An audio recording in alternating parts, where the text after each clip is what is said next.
ফেব্রুয়ারিতে নির্বাচনের নামে প্রহসন হতে যাচ্ছে বলে মন্তব্য করেছেন জাতীয় পার্টির চেয়ারম্যান জি.এম. কাদের। শনিবার ঢাকা রিপোর্টার্স ইউনিটিতে জাতীয় মহিলা পার্টির কেন্দ্রীয় বর্ধিত সভায় প্রধান অতিথির বক্তব্যে তিনি একথা বলেন।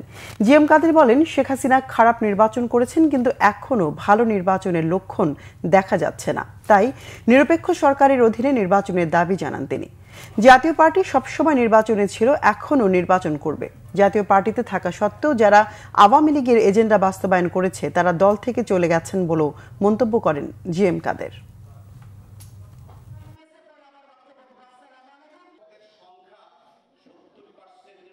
ফেব্রুয়ারি মাসে যে নির্বাচনটি নিয়ে এত আলাপ আলোচনা হচ্ছে, সেটার বিষয়ে আমাদের মতামত হলো এটা সঠিক অর্থে ঠিক নির্বাচন হচ্ছে বলে আমরা মনে করছি না।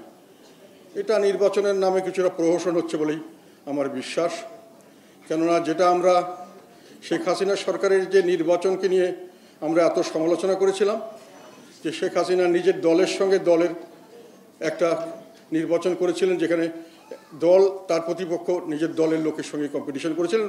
সামান্য কিছু ব্যতিক্রম ছিল, আমাদেরকেও সেখানে ওনারা নিয়ে এসেছিলেন কিছুটা বাধ্য করে।